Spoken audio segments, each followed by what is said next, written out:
Mula sa lugar na nagpauso ng milk tea craze, ipapatikim sa Midnight Express ngayong gabi ang iba pang flavor ng Taiwan. Hindi lang basta anghang, kundi may kasamang kakaibang linamnam ang ilang tradisyonal na Taiwanese recipe. Narito na ang Midnight Express ni Mikael Daes.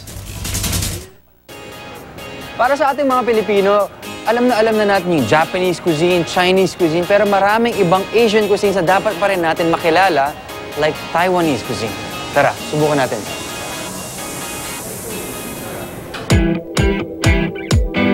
Mazendo started in Taiwan in 2010. In Taiwan, basically, beef noodles and dumplings is their staple. So you can find this everywhere, every street corner. But if you wanted to have it with good quality ingredients and good ambiance, there wasn't really a place for you to try it. So that's why Mazendo was created.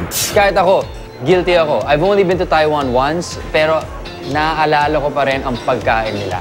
And not only that, okay, interesting bit of trivia. Sa naalala ko, mas mura pa kumain sa Taiwan kesa dito sa Pilipinas. True story. Okay, kahit yung mga tabi-tabi nilang mga noodle shop, I think tipo mga 30 to 50 pesos lang yata or 50 to 70 pesos lang yung mga price point ng pagkain nila. Nakakatuwa talaga. Okay, we have shrimp and egg fried rice. Meron tayong mahiwagang milk tea. Another bit of trivia, okay? Isa sa mga pioneers ng milk tea dito sa Pilipinas, galing siyang Taiwan. Okay? So kung ano yung milk tea craze dito sa Pilipinas, meron rin na ganun sa Taiwan. Okay? Doon siya nag-originate, kumbaga.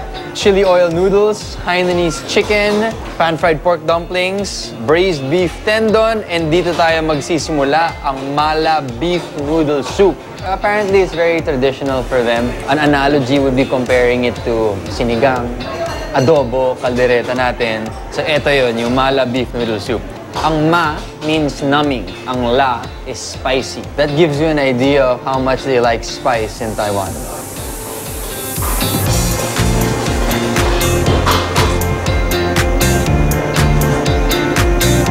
Wow, sarap.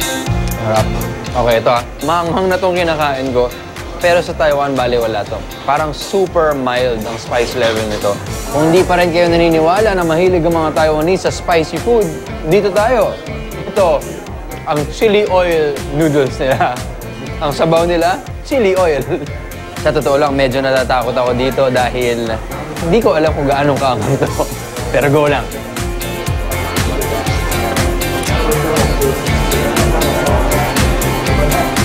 Masarap yung pagkaanghang niya. Challenging. Alam mo yung talagang mapapahigop ka ng hangin, mapapamilk tea ka. Ang magandang anghang, may maraming lasa. Ito may tamis, may spices, may saltiness, may konting asim. Kaya experience rin na kainin yung ganitong klaseng pagkain, ganitong klaseng anghang.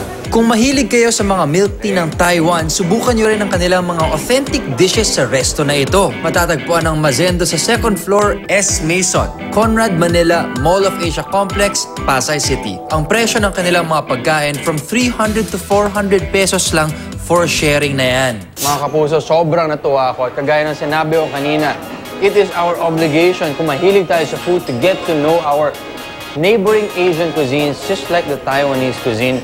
And warning, medyo maanghang siya, pero promise masarap. Ako po si Mikael Daes and this is Midnight Express. Good night, guys. Ingat.